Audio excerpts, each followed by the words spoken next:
Olá, olá, meus amigos e minhas amigas, vocês que nos acompanham no Gazeta Entrevista todos os dias, de segunda a sexta-feira. E a gente está começando a semana hoje, já desejando a você, a sua família, uma boa semana, né?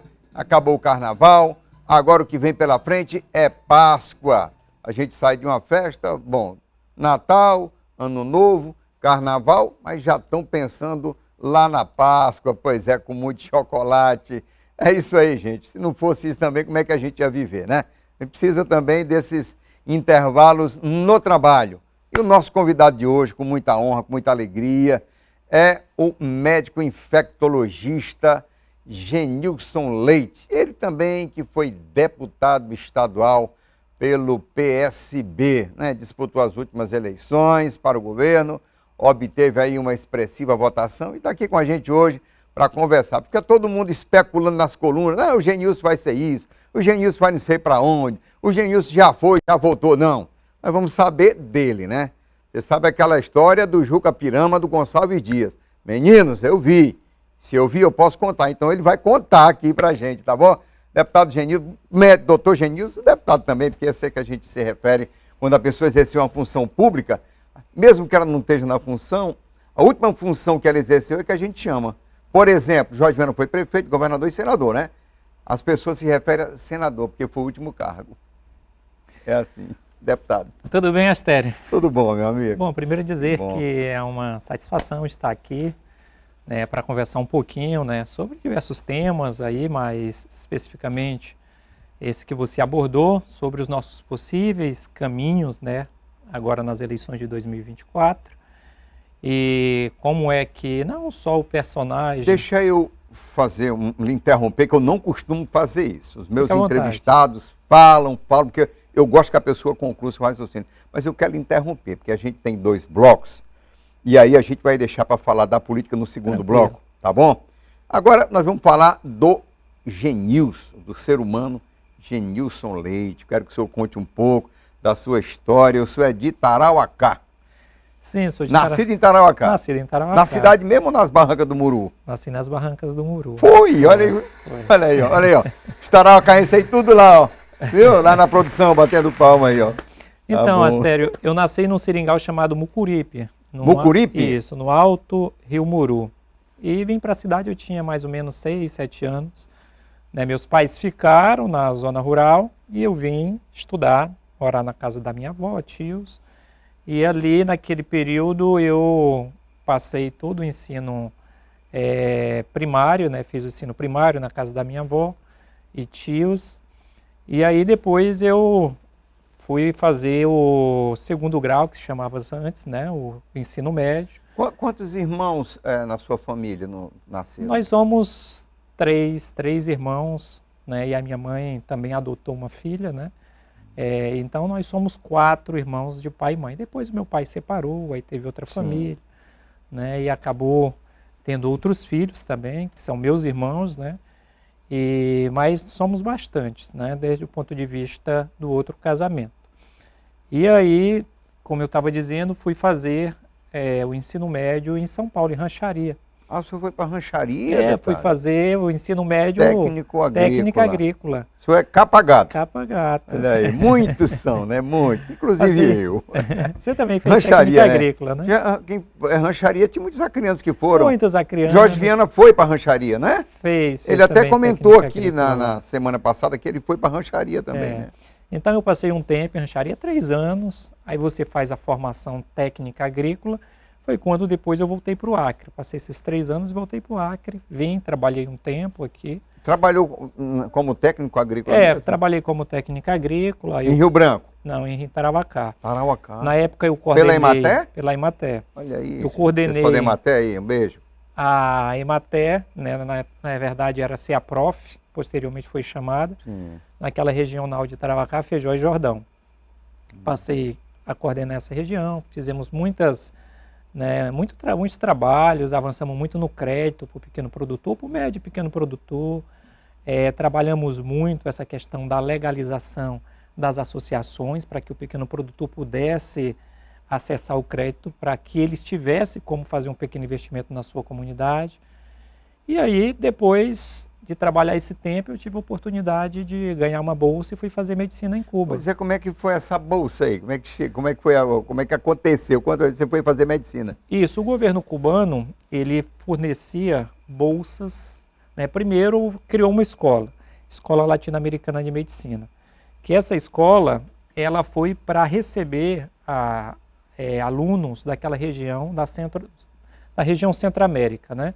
Por quê? Porque todos os anos passavam muito tornados, furacões, Sim. e devastavam essas regiões, e o governo mandava médicos para esses países.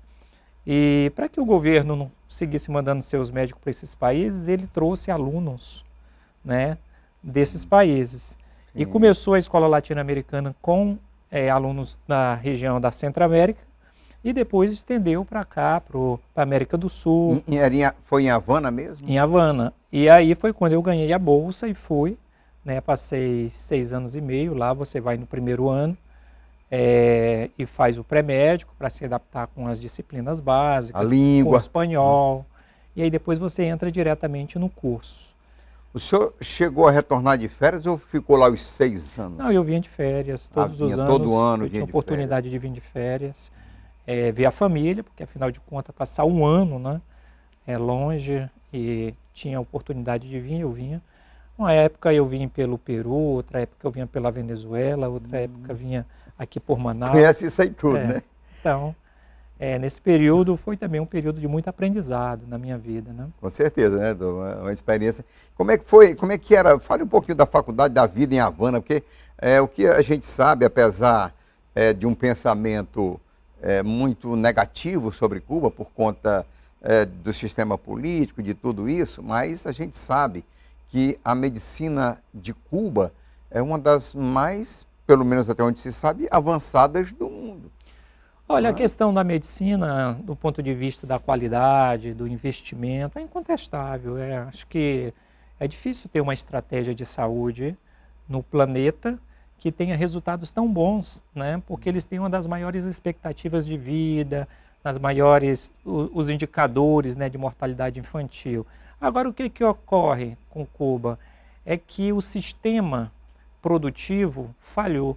Né? Por quê? Porque o Estado resolveu administrar tudo. E o Estado não dá conta de administrar tudo. Tem que colocar na mão da iniciativa privada. Sim. O Estado tem que administrar algumas questões essenciais. Aquilo tem que ser um mediador. Quando ele resolve se responsabilizar por todos os setores da área produtiva, acaba falhando. Então, é um país extraordinário do ponto de vista da geografia, do seu povo, do ponto de vista do carisma do povo, do ponto de vista de alguns avanços sociais, porém falhou muito nessa área questão econômica, área muita econômica. pobreza lá. Tem muita pobreza, muitos problemas sociais em função de que o governo não fez a transferência de algumas responsabilidades produtivas para a mão da iniciativa privada. E não deu, né? Muitos problemas. Há um forte argumento, doutor Genilson, de que a situação de Cuba hoje também é em decorrência do bloqueio econômico norte-americano. É um componente também, porque há uma briga muito grande já desde o início em que triunfou a Revolução Cubana, né? Então, isso fez com que grande parte dos cubanos migrasse para Miami. Ali em Miami, eles ficaram empoderados com muito dinheiro e financiam, né, os confrontos contra o governo cubano. Então, tem esse bloqueio que também é um elemento importante. Mas, assim, independente do bloqueio, o país também tem que fazer a sua parte no sentido de depender menos dos outros, né, e ter a sua capacidade de se relacionar do ponto de vista econômico com outros países. Mas, assim, falhou muito nessa parte da produção. Qual foi o ano que o senhor se formou e já veio trabalhar no Acre? Voltei para o Acre em 2009, né? Quando voltei para o Acre em 2009, aí teve o terremoto no Haiti, aí me convidaram para ir para o Haiti, aí eu aceitei o convite, né? Eu tinha começado a trabalhar aqui, aí teve o terremoto, e aí disseram, olha, estamos precisando de médicos para ir para o Haiti, e queríamos saber se você... É bem próximo lá, né? Tudo ali um pouco. Aquela área. É na região da América Central, Centro-América. Caribe, né? Caribe. E aí eu passei um tempo lá no Haiti, e foi quando antes de sair daqui, eu tinha feito a prova de revalidação na UFMG. Estando no Haiti, recebi a notícia que eu tinha passado na prova, a parte teórica, e tinha que vir fazer a prática. Aí fiz a prática, passei, aí fiz a prova de residência de infectologia, passei, terminei o curso de infectologia, depois fiz uma pós-graduação em cardiologia também. Opa, depois completo. fiz outra pós-graduação em ultrassonografia. Enfim, resolvi me dedicar a aperfeiçoar. Né? E esse chamamento para a política, como é que foi que aconteceu? Você estava aí já trabalhando e tal? Olha, ou sempre teve um pouco de militância política, né? Porque o senhor estava... Olha, eu sempre militei na política, né? Porque a política é o elemento de transformação da sociedade. A gente conversava agora há pouco sobre isso, que as principais decisões da vida e que vão repercutir na vida da população se toma na política. Se vai ter remédio na farmácia ou não, são decisões políticas. Se vai ter ruas pavimentadas ou não, é decisão política. Se vai ter crescimento econômico, investimento no setor produtivo, é decisão política. Então eu compreendi isso desde cedo. E comecei mais ou menos minha militância na Igreja Católica, quando eu estava nos grupos de jovens ali. E aí depois tive uma militância na UJS, do PCdoB. A juventude, na né? juventude. E aí foi quando eu me incorporei à luta política, dos movimentos sociais, entendendo que é importante a gente se aproximar dos setores de decisão da sociedade, câmaras de vereadores, Assembleia Legislativa, prefeituras, porque quando a gente não opina, quando a gente não se posiciona, os outros se posicionam pela gente. E aí, de lá para cá, vim participando da política, recebi em 2004 um convite para participar de uma chapa, né, no PCdoB, disputar a eleição para deputado estadual. Na época tinha... 2004? 14, desculpa. 2014, pois 14. 2014. 2014. Aí tinha 2 deputados com mandato, que era o Dudu, Eduardo Farias. Sim, e o Edivaldo. E o Chico Viga. O Chico Viga estava na... Exatamente, deputado Chico Viga, meu amigo. E aí eu entrei naquela sinuca de bico ali, e a chapa acabou elegendo só um, e acabou que fui eu que me elegi. Pois foi uma votação muito boa, né? Foi, tive uma boa votação na época, né, fruto de um carisma, né, que a população tinha pela gente, uma empatia ali em Tarauacá, Jordão também. O senhor, eu falo isso porque a população é quem diz, né? O senhor foi um dos melhores deputados da sua legislatura ali, né? O senhor foi muito atuante na tribuna, mas também de forma prática, estava nos hospitais, postos de saúde, ia para o interior, ia para um lugar e tudo, mas também estava na tribuna, apresentando projetos, né, requerimentos e muitas coisas, né? O senhor teve Astério, eu fiz um mandato muito intenso, eu me entreguei, né?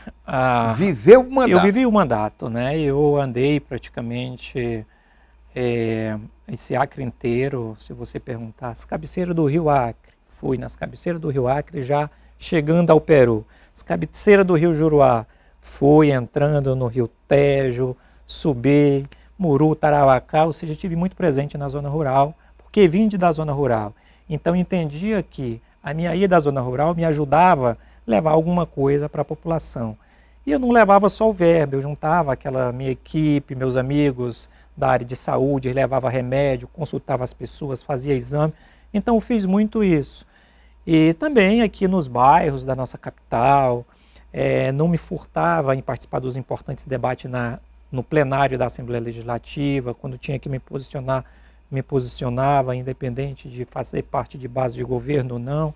Então eu acho que o mandato é isso, é você entregar para a população um pouco daquela confiança que ela se dedicou, ou que ela dedicou a você. O senhor tinha tudo para uma reeleição, mas tudo mesmo, até eu particularmente falei, mas meu Deus, por que o deputado Genilson, doutor Genilson, não quer ser candidato à reeleição, porque se reelegeria novamente deputado. Aí o senhor fez, né, uma guinada aí para disputar o Senado, depois o governo, depois o Senado do governo. Como é que foi aquela história ali? Conta pra gente um pouquinho. Deu um salto, não foi? É. Geralmente, na ascensão política, sobretudo quando você não detém tantas estruturas de poder, igual eu não tinha, de posse, estruturas, máquinas, é natural que você dê um passo atrás do outro. Talvez um dos passos mais, pragmaticamente falando, acertados nessa minha caminhada política, podia ter sido candidato a deputado federal. Sim, né? muito natural, inclusive. Natural, né? Porém, eu achava que nós estávamos vivendo num período histórico da política no Estado, em que a gente precisava de mais personagens que pudesse se apresentar para a população. Alternativa, que pudesse se apresentar para a população com vontade de fazer algo pela população. Porque nós estamos vivendo, Astério, isso é a minha interpretação, um corte, um momento de retrocessos das conquistas sociais, no melhoramento da infraestrutura no nosso Estado.